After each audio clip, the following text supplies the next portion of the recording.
ओम श्री वेद पुरुषाय नमः। नमस्कार। क्लास नंबर 179 श्रीमद् भगवद गीता जी शंकराचार्य जी के भाष्य के अनुसार आरंभ किया जाता है। ओम श्री सीतारामचंद्राभ्याम नमः। नमो गुरुभ्यः।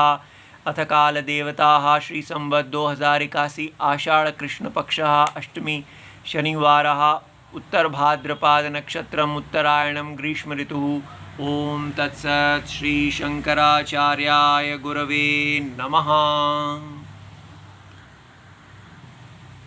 अंतवंत इमे देहा नित्यस्योक्ता शरीरिणः अनाशिनो प्रमेयस्य तस्मात् युध्यस्व भारत।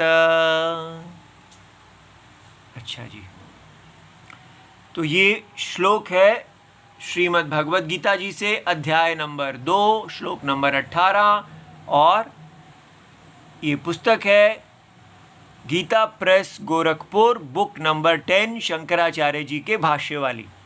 अच्छा, तो अब ये श्लोक जो है कुछ दिन से अब हम इसको देख रहे हैं और इसने हमारे को साक्षात भगवान का अनुभव कराया है। कैसे अनुभव कराया है? इस श्लोक में हमने ये जाना है कि आत्मा जो है वो स्वतः सिद्ध है। ये शब्द बहुत ही इंपॉर्टेंट है, महत्वपूर्ण है।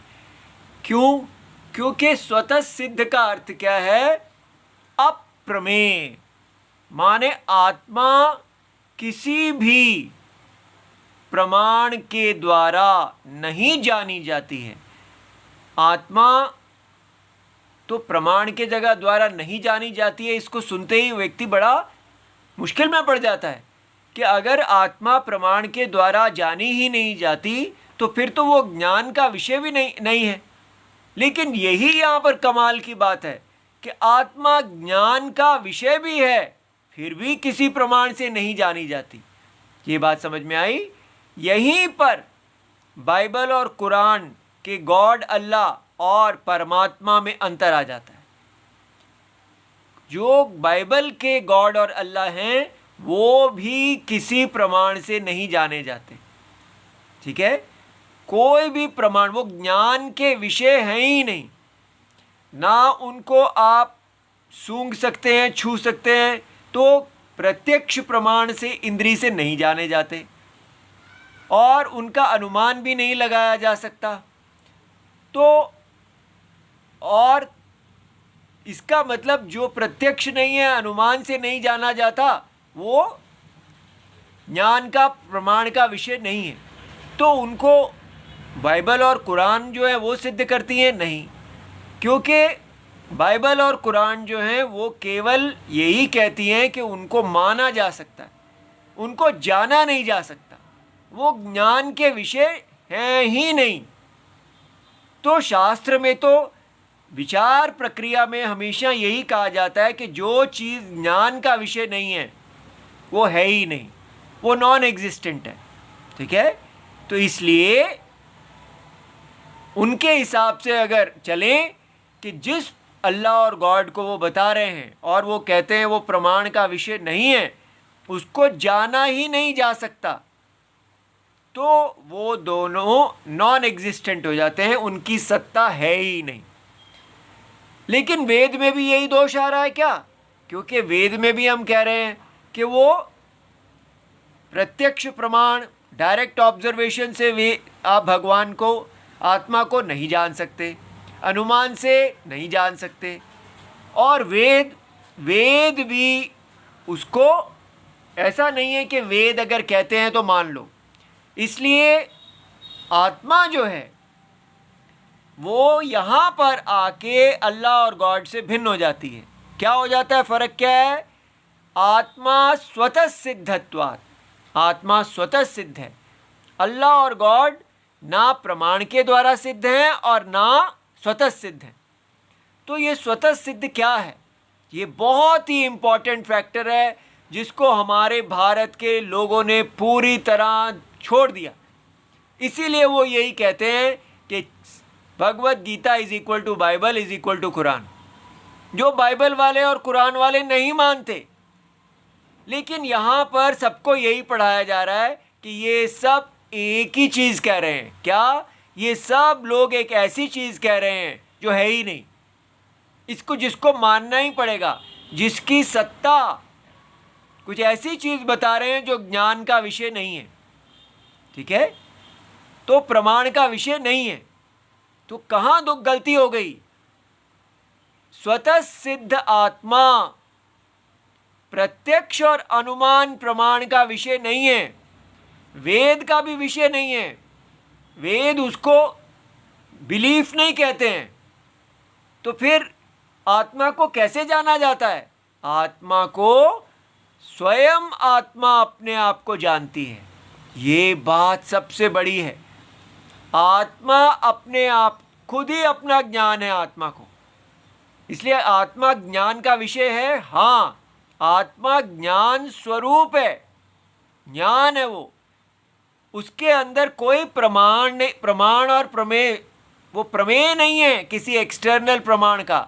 आत्मा अपने होने में स्वयं प्रमाण है। ये बात समझनी चाहिए कि तो कैसे कैसे दिखाइए आत्मा कैसे अपने आप में स्वतः प्रमाण है, स्वतः सिद्ध है? क्योंकि जो ये बात को जान जाएगा वो हिंदू बन जाएगा। अभी तक वो केवल हिंदू माता पिता का पुत्र और पुत्री था, लेकिन जिस क्षण वो आत्मा के स्वतः सिद्धत्व को जानता है तो वो वेद भगवत गीता के चक्षुओं से संपन्न हो जाता है। अर्जुन को भी इस बात का ज्ञान नहीं था, इसीलिए वो धर्म से गिर रहे थे। और अगर आपने भारत को धर्म मार्ग पे ले जाना है, जय मार्ग पे ले जाना है, तो ये लाइन, ये सेंट्रल लाइन है, आत्मा का स्वतः सिद्धत्वम। इसलिए ये लाइन पूरे भारत को चेंज कर सकती है। क्यों? क्योंकि इस आपको पता चल जाएगा कि आत्मा स्वयं सिद्ध है, माने आत्मा ज्ञान का विषय है, नॉलेज का विषय है। इसलिए नॉलेज का विषय होने से वो सत्यम हो जाएगा, और सत्यम होने से वो उसका धर्म प्रमाणित हो जाएगा। जो धर्म सत्य पे आश्रित होता है वही धर्म है। ठीक है, तो इसलिए कैसे जानते हैं हम आत्मा, कैसे पता चलता है कि आत्मा स्वतः सिद्ध है? उसको जानने के लिए ये देखिए, हमने देखा था कि 5 ज्ञान की इंद्रियां हैं। जब इन ज्ञान की इंद्रियां, ये ज्ञान की इंद्रियां हैं, इनको प्रमाण कहते हैं, और ये प्रमेय हैं, शब्द स्पर्श रूप रसगंध, ये अज्ञात हैं, अननोन। ठीक है, जब तक प्रमाण इनको प्रकाशित नहीं कर देते, ये प्रकाशित नहीं होते, ये अपने आप को नहीं जानते, ये किसी अन्य के द्वारा जाने जाते हैं। तो अन्य कौन है? प्रमाण। ये 5 ज्ञान की इंद्रियां इनको प्रकाशित करती हैं। तो क्या आत्मा भी ऐसी है जो अपने आप को नहीं जानती और किसी अन्य प्रमाण के द्वारा प्रकाशित की जाती है? नहीं। तो आत्मा क्या है? प्रमाता, जो प्रमाणों का प्रयोग करता है और उन प्रमाणों के द्वारा शब्द स्पर्श रूप रसगंध को जानने वाला है। वो स्वयं अपने आप को जानने के लिए आत्मा का किसी प्रमाण का प्रयोग नहीं करता। क्यों नहीं करता? क्योंकि वो अपने आप को, अपने सिद्ध होने को जानता है। ठीक है, आत्मा है, मैं हूँ। सारा संसार, चाहे वो भारतीय हो, चाइनीज हो, अंग्रेज हो, कोई भी हो, कुत्ता हो, बिल्ली हो, सब अपने होने का अनुभव करते हैं। इसलिए आत्मा ज्ञान का विषय है, लेकिन आत्मा प्रत्यक्ष प्रमाण का विषय नहीं है। अनुमान से उसका ज्ञान नहीं होता। आत्मा नित्य ज्ञान स्वरूप है, ज्ञान स्वरूप। ये बात समझ में आ गई। इसलिए आत्मा कभी भी हमारे लिए अज्ञात नहीं है, आत्मा ज्ञात है, हम आत्मा को जानते हैं। ये बात समझ में आ गई। इसलिए आत्मा को कौन सिद्ध करता है? कोई आपसे पूछे कि आप हैं, इसमें क्या प्रूफ है? तो अंग्रेज लोग तो बोलते हैं I think therefore I am, क्योंकि मैं विचार कर रहा हूँ, थिंकिंग कर रहा हूँ, इसलिए मैं निर्णय करता हूँ कि मैं हूँ। ठीक है, ऐसा नहीं है। आत्मा को थिंकिंग हो रही है इसलिए प्रूव नहीं किया जाता, आत्मा है इसलिए थिंकिंग हो रही है, ये उल्टा है। आत्मा इस चीज में प्रमाण है कि इंद्रियां, मन, बुद्धि इत्यादि विषयों को प्रकाशित कर रहे हैं।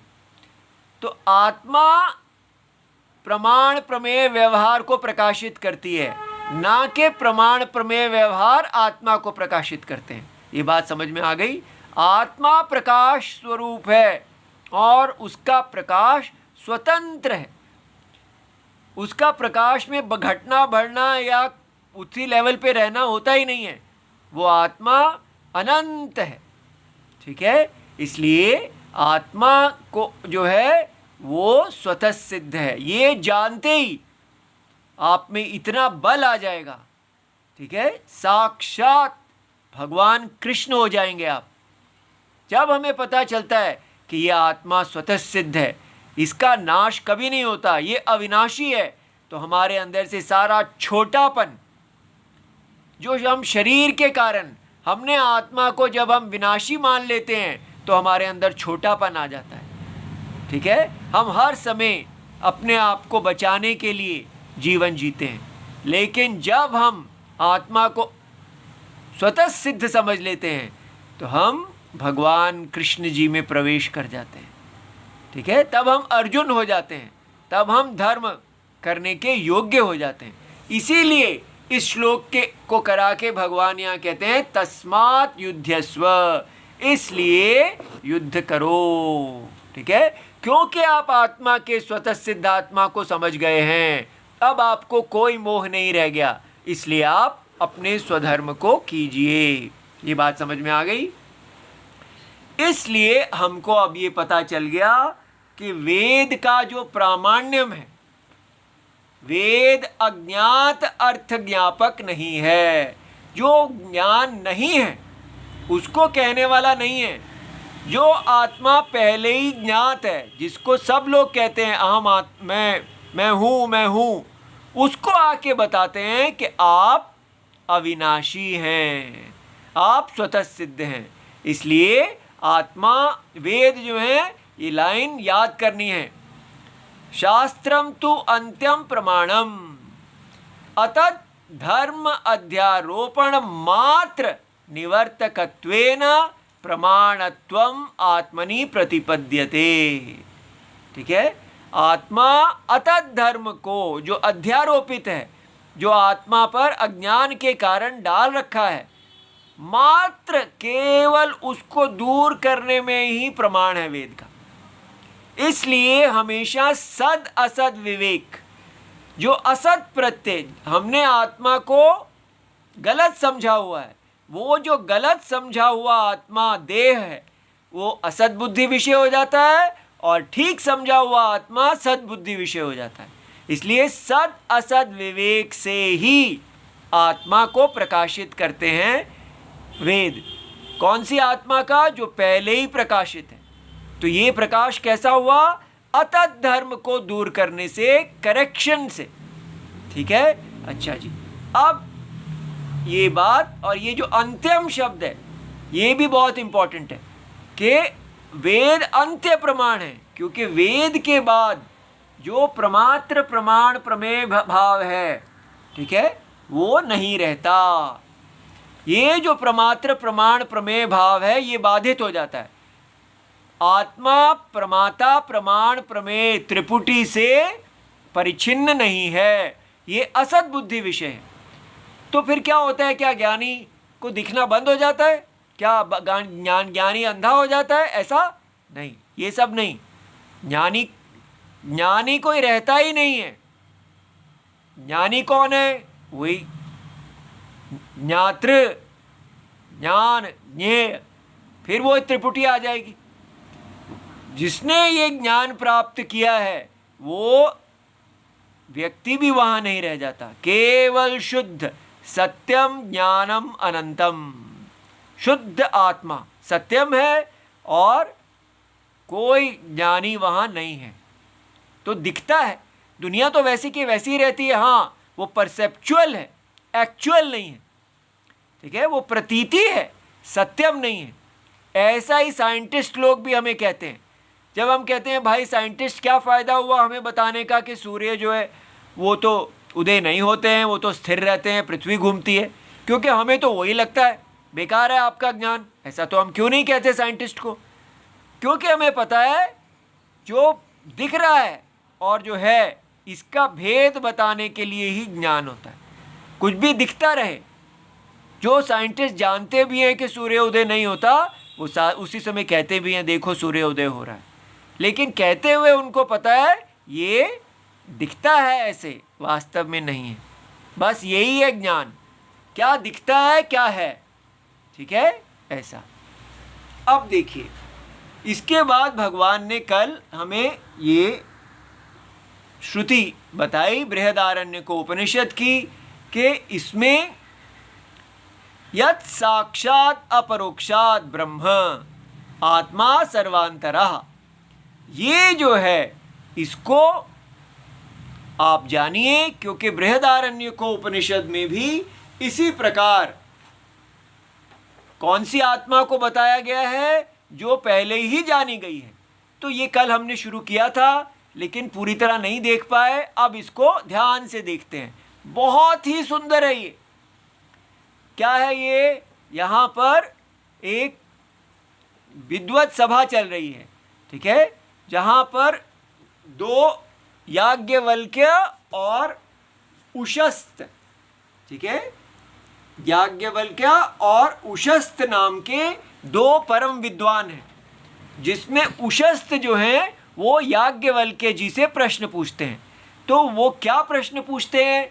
वो वेद में कहा जाता है कि ये आत्मा ब्रह्म है, तो वो ये जानना चाहते हैं कि ब्रह्म, ये आत्मा ब्रह्म कैसे है, ठीक है। तो इसलिए वो ऐसा पूछते हैं, वो कहते हैं यत् साक्षात अपरोक्षात ब्रह्म।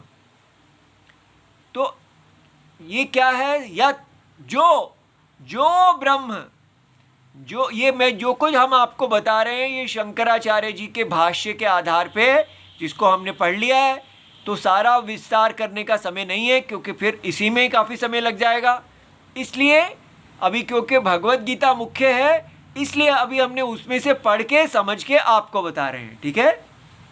तो यत् को शंकराचार्य जी ब्रह्म के साथ जोड़ते हैं। जो ब्रह्म साक्षात अपरोक्ष से, जो ब्रह्म अपरोक्ष से साक्षात है, ये अर्थ बनता है। जो ब्रह्म अपरोक्ष से साक्षात है। अब इसको समझना है क्या? तो इसका मतलब वो ब्रह्म कैसा है, उसका क्या लक्षण है? उसका लक्षण ये है कि वो अपरोक्ष से साक्षात है। साक्षात क्या होता है? साक्षात का मतलब हम जानते हैं, किसी का साक्षात करना माने इमीडिएट, माने सीधा, बिना किसी व्यवधान के, बीच में कुछ नहीं है, ठीक है, जहाँ बिल्कुल सामने। तो वो ब्रह्म किससे बिल्कुल सामने है? अपरोक्ष से। तो अपरोक्ष कौन हुआ? अपरोक्ष वो है जो प्रत्यक्ष नहीं है और जो अप्रत्यक्ष नहीं है, ठीक है। ये हमने कल देखा था कि प्रत्यक्ष और अप्रत्यक्ष, ये दोनों जो हैं, प्रत्यक्ष माने जो सामने दिख रहा है और अप्रत्यक्ष माने जो अनुमान का विषय है, ठीक है। दो विषय हो गए। तो जैसे हम देख रहे हैं उसमें जो हमको आगे दिख रहा है वो हम कहेंगे प्रत्यक्ष, और जो हमें दूर है हमसे उसको कहते हैं परोक्ष। लेकिन अपरोक्ष का मतलब होता है अदूर, जो बिल्कुल दूर नहीं है। इसका मतलब ना वो प्रत्यक्ष है और ना वो अप्रत्यक्ष है। तो कौन है जो अप्रत्यक्ष है? ध्यान से देखिए, अप्रत्यक्ष का मतलब हो जाता है ये प्रमाता, ठीक है, ये आत्मा, ये दृष्टा, दृष्टा आत्मा जो प्रमाणों को जान रहा है, वो जिस ज्योति से जान रहा है, ये ज्योति अपरोक्ष कहलाती है। आत्मा का स्वरूप क्या है? अपरोक्ष। कैसे? ना आत्मा प्रत्यक्ष है, direct knowledge, inference, direct observation, इंद्रियों का विषय नहीं है आत्मा, और ना ही वो अनुमान का विषय है। तो फिर आत्मा क्या है? उसके लिए शब्द प्रयोग होता है आत्मा अपरोक्ष। आत्मा का अनुभव अपरोक्ष अनुभूति कहलाता है। अपरोक्ष का अनुभव करना, समझ गया? अपरोक्ष क्या है? अपरोक्ष माने जो परोक्ष नहीं है। देखिए, कल हमने देखा था, जो देखा, जो सामने दिख रहा है उसको कहते हैं प्रत्यक्ष। जो दूर है, जैसे अमेरिका इत्यादि, या जो कमरे से दूर है, उसको कहेंगे अप्रत्यक्ष। इसके लिए इसको बोलते हैं परोक्ष। लेकिन जब अपरोक्ष कहते हैं तो माने जो ये नहीं है, दोनों नहीं है, तो स्वयं ये इसकी ज्योति, जो आत्मा अपने आप को जो जानती है, वो क्या है? अपरोक्ष। आत्मा का जानना अपरोक्ष है। अर्थात तो अब यहां पर ये कहा गया कि देखिए, तो ब्रह्म क्या है? जो ब्रह्म अपरोक्ष माने दृष्टा से साक्षात है, बिल्कुल बिल्कुल उससे कोई भी उसके बीच में नहीं है, तो ये ब्रह्म का स्वभाव है। ब्रह्म कौन है? जगत के कारणम। जगत के कारणम जो सारे जगत का आत्मा है। तो जो सारे जगत का आत्मा है वो क्या कहा जाता है? वो दृष्टा। दृष्टा कौन है? अपरोक्ष। अपरोक्ष दृष्टा माने जो दृष्टा ना प्रत्यक्ष है ना अनुमान है, केवल स्वयं ज्योति है। तो स्वयं ज्योति दृष्टा से बिल्कुल भी दूर नहीं है, ठीक है। तो जगत कारणम ब्रह्म को ऐसे लक्षण वाला बताया जाता है कि जगत कारणम, जगत का कारण जो है, पूरा ये ब्रह्मांड का कारण दृष्टा। कौन दृष्टा? जो सारे ब्रह्मांड को जानने वाला है, वो उस दृष्टा से साक्षात है। इसलिए आपको जगत के कारण को देखने के लिए आंखें नहीं खोलनी पड़ेंगी और ना ही आपको अनुमान लगाना पड़ेगा। आपको जो आत्मा की स्वयं ज्योति है, वो स्वयं ज्योति आत्मा से बिल्कुल दूर नहीं है ब्रह्म।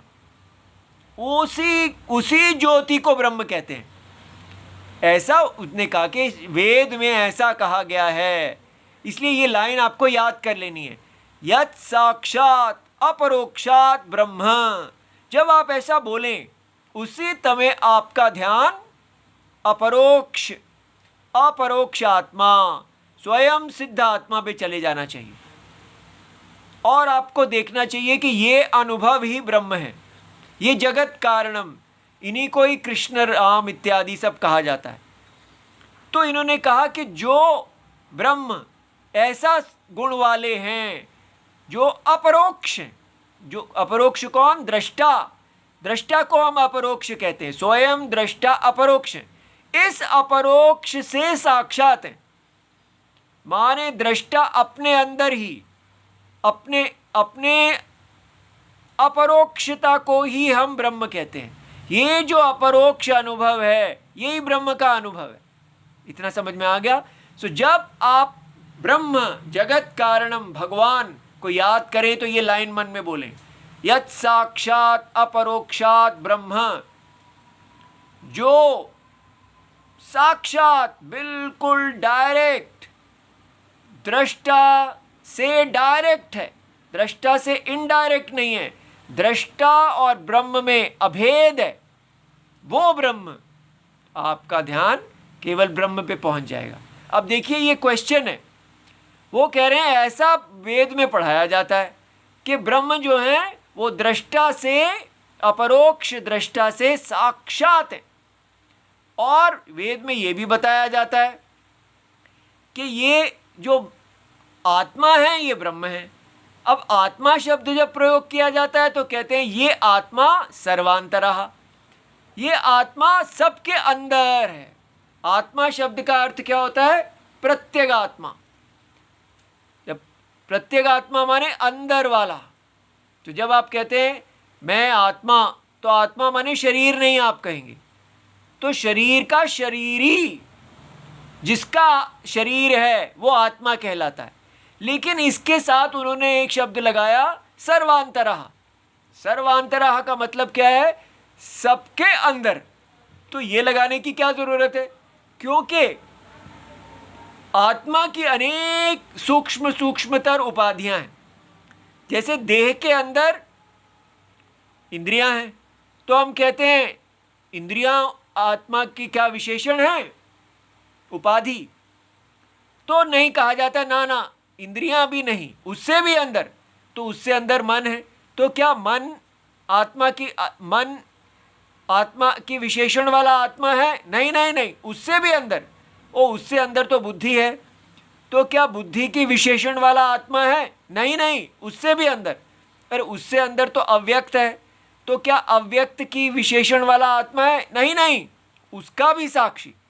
इस प्रकार सारी उपाधि, इसलिए कहते हैं निर्गुण निरुपाधिक। वो आत्मा, उसकी सारी उपाधियां, उपाधि माने मखौटे, माया, अविद्या, जो कल्पना से उसके अंदर हम पढ़ रहे हैं, असत बुद्धि विषय, उसकी सारी की सारी उपाधियों को एक एक करके आप असत असत असत असत करते जाएं। और जो अंतर, सर्वंतर आत्मा, सबका, सारे देहों का अंदर आत्मा मिलेगा, वो आत्मा, तो वो आत्मा ब्रह्म है। ऐसा वेद में पढ़ाया जाता है। ठीक है, तो अब ये आपको समझ में आ गया। तो जो उशस्त हैं वो प्रश्न पूछते हैं, हे याज्ञवल्क्य, ऐसा हमने सुना है कि ब्रह्म जो है वो दृष्टा से साक्षात है, माने दृष्टा से बिल्कुल एक ही है, बिल्कुल दूर नहीं है। और कहा जाता है ऐसे ब्रह्म जो हैं, जो जगत के कारण हैं, जो परमात्मा हैं, वो सबका आत्मा है। ये बात समझ में आई? तो हर शरीर का आत्मा और पूरे जगत का कारण। ब्रह्म माने पूरे जगत का कारण, और आत्मा माने हर शरीर का आत्मा। ये जगत के कारण और आत्मा में क्या संबंध है? ठीक है, तो वेद कहते हैं जो हर शरीर का आत्मा है वही जगत का कारण है। अब ये बड़ी बात है ना। तो अब कौन सा आत्मा लेना चाहिए? सर्वांतरः, जो ना तो देह, आत्मा का देह विशेषण भी हो सकता है, इंद्रियां भी विशेषण हो सकती हैं, मन भी हो सकता है, बुद्धि, अव्यक्त, ये सारे विशेषण को दूर कर दो, उनको असत बुद्धि घोषित कर दो, जान लो, क्योंकि आत्मा उन सब का साक्षी है। तो हम निरुपाधिक, बिना उपाधि वाला आत्मा तक पहुंच जाते हैं। ठीक है, जो सुषुप्ति के भी साक्षी हैं, वो आत्मा को कहा जाता है अयम आत्मा ब्रह्म। ऐसा वेद में कहा जाता है। तो उशस्त ने याज्ञवल्क्य जी से पूछा, तम में व्याचक्ष्व, ये जो आत्मा है आप मुझे इसको ऐसे बताइए जैसे गाय को सींग से पकड़ के दिखाया जाता है। मैं बिल्कुल सामने जानना चाहता हूँ, मेरे को समझाओ कौन सा ये आत्मा है जो ब्रह्म है ऐसे लक्षण वाला। तो उसका उत्तर सुनिए। याज्ञवल्क्य जी उशस्त को पकड़ के कहते हैं, एष, यह एष ते आत्मा, ये जो तुम्हारा अर्थात तुम्हारा शरीर जिस आत्मा से आत्मवान है, वही शरीर, वही आत्मा जो सर्वांतर है, वो आपके शरीर का जो सबसे अंदर वाला आत्मा है, जिसका आप अनुभव करते हैं, जो स्वतः सिद्ध है, वो आत्मा ही ब्रह्म है, जगत का कारण है। वेद में पढ़ाया जाता है। ये बात समझ में आ गया? इस प्रकार अनुभव से कहा, जिस आत्मा को आप जानते हो, जिस आत्मा को आप कहते हैं जिससे मेरा शरीर आत्मवान है, जिसके कारण आप कहते हैं मैं हूं, वो आत्मा, लेकिन सर्वांतरः, जो सबका अंदर का आत्मा है, वो ही आत्मा अयम आत्मा ब्रह्म। ये बात समझ में आ गया? तो ये श्रुति कितनी अच्छी थी। अगर आप इसको इस प्रकार बोलना सीख लेंगे, यत् साक्षात अपरोक्षात ब्रह्म या आत्मा सर्वांतरः, इस प्रकार इसके अर्थ को मन में बार बार फेरते जाइए। सदा आत्मा को अपरोक्ष देखिए, दृष्टा से अपरोक्ष, साक्षात अपरोक्ष, दृष्टा से बिल्कुल दूर नहीं, और सारी उपाधियों से मुक्त। ठीक है? सब ये असत बुद्धि, सद असत विवेक से ही निश्चय हो पाएगा कि सारी उपाधियां आत्मा की असत हैं, आत्मा परम सत्यम है, सत्यम ही जगत का कारण है, और सत्यम ही हर देह की आत्मा है। वो सत्य अहम अस्मि। ठीक है? ओम नमो भगवते वासुदेवाय। प्रणाम। जय जय सीताराम।